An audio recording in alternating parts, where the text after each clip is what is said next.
Yair El Pantera Rodriguez, the pride of Mexico. He is now joining us. He is headlining the card Saturday on ABC from the UBS Arena on Long Island. There he is. Yair, ¿cómo estás? How are you, my friend? Pretty good, brother. How are you, man? I'm doing great. Talking. Yes, great to talk to you as always. I appreciate the time. Big opportunity for you, big stage, big card. But I'm wondering, when you were first approached about this, I know you and Brian are friends, right? Were you a bit like, man, I don't know. I don't want to fight this guy. I like this guy. Yeah, I mean, we talk about it, and the opportunities that we have before to talk. Like, hey, like we didn't want to fight each other unless we had to. Now this is an opportunity for both of us, and we have to fight each other. It's as I say before, it's not the opponent I wanted, but the opportunity I wanted, and here we are, facing each other for this big opportunity. So this is an important fight, like you say. Who is the opponent that you wanted? If it was up to you, it's not the opponent. It's just the opportunity. It's the ranking. Because it doesn't really matter, as I always have said. Because you're in the mix. You're gonna fight eventually, like basically all of the guys. So it doesn't matter. As soon as they get the opportunity, they will fight you or you will fight them. It doesn't matter. You're in the mix. For me, it's more of the opportunity to keep moving forward. Yes. Last time we saw you was against Max Holloway back in November. Incredible fight, but it was a brutal fight. You took some damage. How long did it take for you to heal up from that fight? Well, there's some things that you never heal. Like you have pains here and there, but nothing serious. It's a contact sport. You gotta get used to it, and as you're moving forward on the sport and you're growing, you're getting older and stuff. Some things that they never go away, like little pains here and there, but healed completely. It took me like a couple of months, in order for me to be better, but here we are. You took some time off from the gym after that fight. Yeah, I couldn't really train. I was running, I was doing different kind of like exercises and stuff, but nothing of impact. Right. It's cardio basically. Looking back on it, how do you? Because that was a big fight. You're coming back after the layoff. You're fighting one of the best guys in the world. You hung in there for 25 minutes. How do you feel about the fight now, several months later? Well, I know a lot of people was happy because of the fight. It was a great fight, but for me, it was like a lot of experience, but I didn't get the result I want. And I'm not happy with my results, to be honest.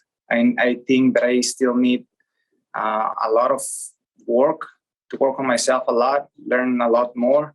And it was like an eye-opening for me. And here, still learning and moving forward. Is it one of those weird things where people are like, oh, congrats, such a great fight. But for you, you're like, I didn't win. I don't really want to celebrate this fight. I don't really like it. Yeah, it was an amazing fight against an amazing opponent. But yeah, I didn't really celebrate that much. I was happy because, it was a great fight and everybody was happy with it. But yeah, like inside of me, I was like, fuck, I lost. I lost. So not happy 100%. Did you feel like the time off affected you at all? Well, I think it could affect, but I actually like doing that. I like taking my time off, healing completely. And then I understand why people think that if you take time off, you will come back like, I don't know, like we do this for a living. So, it doesn't matter. Reaction will be there. You won't forget how to fight. You get more time to prepare yourself. And for me, it's normal. It's nothing crazy. Taking some time off and coming back. For me, it's like whatever. You have two fighters here in this next fight, you and Brian Ortega. Obviously, two Hispanic fighters, very strong fan bases in Mexico, in Latin American markets, but you're fighting in New York. Were you surprised when you found out that it was not going to be maybe I don't know, California, Texas, maybe even Mexico, that this was the location for the fight? No, there's a saying in Mexico. I don't know how to say it in English, but it goes like this: El que es buen gallo, en cualquier gallinero canta. It doesn't matter. The place doesn't matter, if you're a good fighter, you'll fight good anywhere. So the place for me is the last thing that I care about, Mm. So anywhere for me is a good place to die. Anywhere for me is a good place to die. That's the mentality. Yeah, doesn't Golly. matter. Like we're ready. I mean, if you have to do that, like of course you're going to for glory, right? But if you're going to die, any place is good. Wow. Let's go. But this is a big opportunity. Like when they told you main event on ABC, did you understand that, this was a huge honor? This was a huge spot for you? Did that mean anything to you, or did it have to be explained to you? No, I understand that it's a big opportunity. It's only that I don't really like to think about it too much. I only go, because what am I gonna do about it? Mm. I just go and do the best thing I can with what I have, and that's it. There is not many sides of it. Mm. You can there be pressure or not. I'm not pressured at all. I'm just going. You don't get nervous? Right now I'm not. Okay. Early in your career, did you get nervous? Earlier, I'll say a little more, but no, I never let opportunities like this consume my energy, because there is nothing you can do.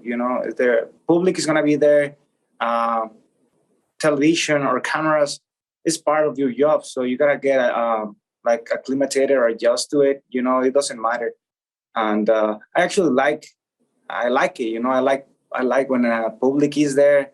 Like hearing the loud, the public. It's just I like it. I remember when you threw up in the cage. Was that because of nerves? No, I was sick. I was sick in my stomach. And I didn't know I was sick because one of those weight cuts. When I was recovering, I ate pizza, I ate pasta, all kinds of stuff, because I was so new for the sport. It was hard for me cutting weight. I didn't know how to do it correctly, and I got sick from my stomach. I was holding it. I fight like that, and after, I fought in Mexico City, and it was so hard.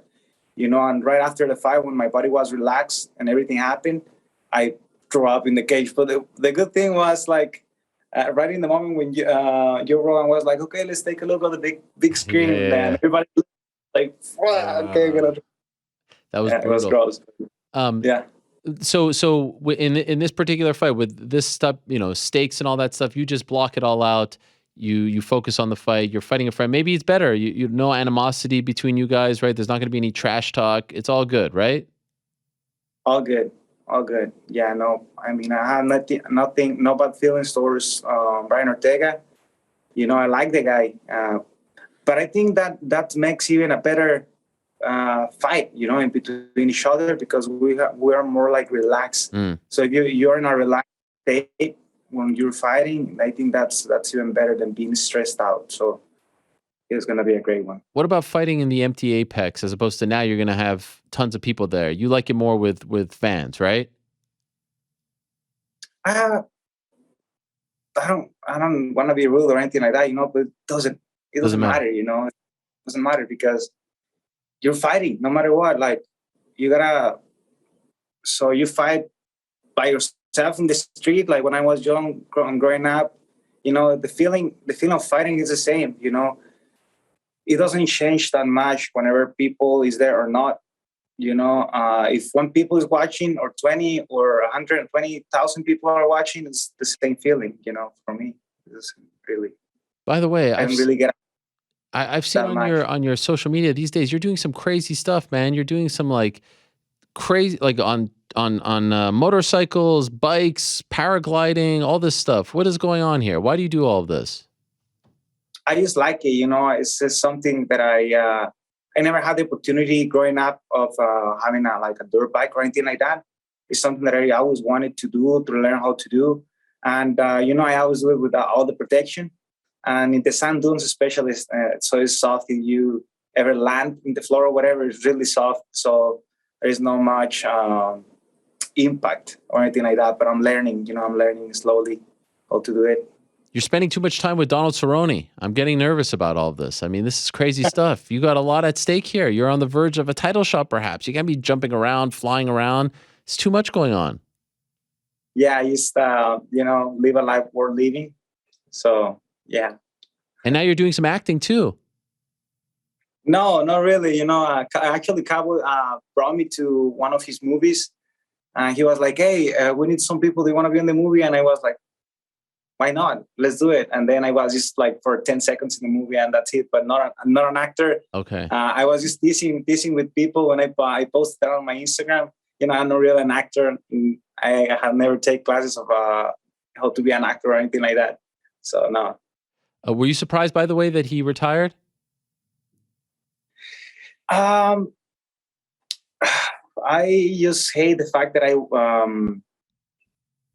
want to see him more. I want to see him more fighting. Because I know he loves fighting. But I'm also happy for him because I know it's something that he didn't say it, but knowing him, I knew it was something that he wanted to do because he didn't really love it no more.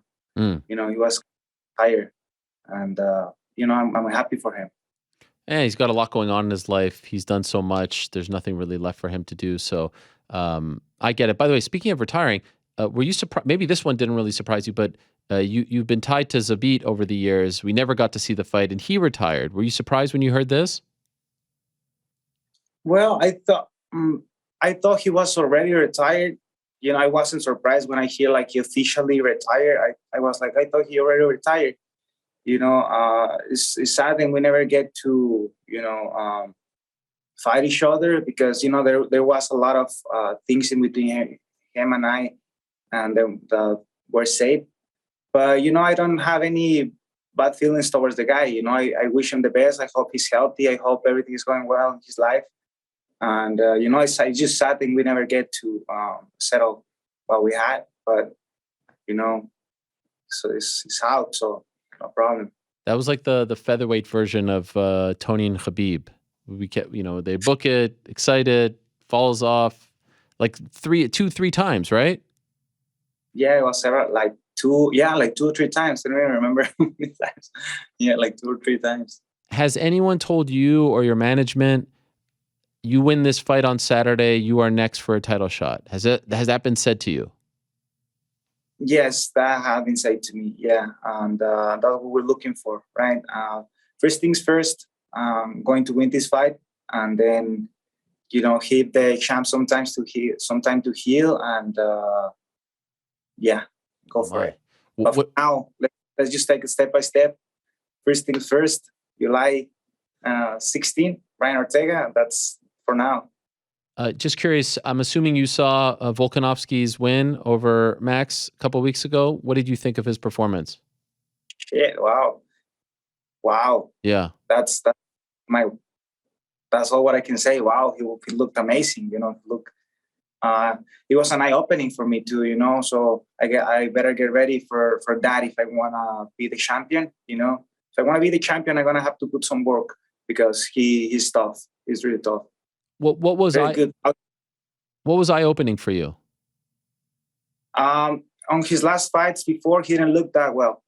These fights, he looked so quick, explosive, smart, strategy wise. He had everything. He's shown why he's the champion. It was an incredible. I think the gap has grown, right, between him and Max, and in that division at least. Like he has gone so much better in the last year and a half or so. Yes, he looked so much better. Everybody was like, wow, surprised. Like my family and friends, they were, wait, what do you think? Like, I think he's great. I think he's good. And I think I'm going to have to put a lot of work if I want to beat him. By the way, what about what Brian did to him last September? Like that gets even more impressive over time, right? He was this close to finishing him. Yeah, actually a couple of times. And I was there looking live. So I wasn't surprised. I wanted Brian to win, because, it's my homie or whatever. I don't know. I don't know how he couldn't get it. That talks a lot about who Volkanovski is as well, how tough he is. And yeah, of course, it tells me a lot of Brian Ortega as well. Yeah, the guillotine, the triangle. By the way, regarding Max, you think he could bounce back? Oh yeah, yeah. I think Max is. I don't know. I don't know what happened with Max last fight. Well, of course, we're giving credit to the champ, but we don't know what happened to Max. He will never put like he will never be like, oh, something bad happened to me, or I couldn't do a good performance because of this or that or whatever. But I think he's there still. I think he will be there for a long time. I don't think Max has changed at all, and I think he has a lot to keep. You think this goes 25 minutes? Like, are you buckling up for a long fight here on Saturday? Do you feel like it's going to be a long one? No, I don't. I don't want this to be a long fight. I'm tired of long fights. I'm tired of long fights. I wanna finish the fight quick, and I wanna be healthy. I don't wanna be hurt. I don't wanna take any more damage. So I'm looking to get the win quick. What do you think is the best way to end it early? So I don't really want us to get they're hurt during the fight. So anyway, for me it's a good way to win. So it doesn't really matter. Your story is such an inspiring one and an amazing one because you got onto The Ultimate Fighter, and I remember when you told us you had $400 or $800, something like nothing to your name, right? When you won The Ultimate Fighter. And then there was all that stuff that happened with the UFC, and you're in, you're out. And now here you are on the verge, Yair, of a title shot in one of the best weight classes in the sport. I know you're not trying to think too much about it. At some point, if this all goes your way on Saturday, are you going to allow yourself to revel in how far you have come and how far you have had to travel, what you've had to overcome to get to this point? Because there were a lot of times where you could have easily stopped, crumbled, gave up. You've been through a lot, my friend. You've had to accomplish a lot. You've had to overcome a lot to get to this point. Yeah, I'm not really looking back. I'm only looking forward because it doesn't really matter. At the end of the day, what has been done, it has been done, and we still need to do a lot of work, and that's what I have to be focused on. What has to be done, not what I already have done. Well said. I wish you the best. I look forward to it very much. Good luck to you. Good luck in these last few days as you prepare for this fight. It's an incredible fight, an incredible opportunity. And I'm happy to hear that they have told you win this fight, you're getting a title shot. That's a big deal. They don't often do that, my friend. Yeah, I hear that. So it's, first thing first, getting the win Saturday, and then giving the champ some time to heal because I know he broke his hand, or I don't know what's going on with his health or whatever. I wish him the best, and I'm sure we'll see each other soon. And your family, by the way, last thing, how are they doing? They're great. They're coming. My family and friends are coming. They're gonna be here Tuesday, okay, or something like that. Yeah, but a lot of friends and family are coming to this one. I love it. It's a big one. It's a big one, so it's an important one. So absolutely, absolutely. On a massive stage, ABC. It doesn't get any bigger than that. Good luck to you, Yair. Thank you for doing this. I really appreciate it. Oh, thank you so much. Thank you, guys. All right. Talk to you soon. There he is, El Pantera.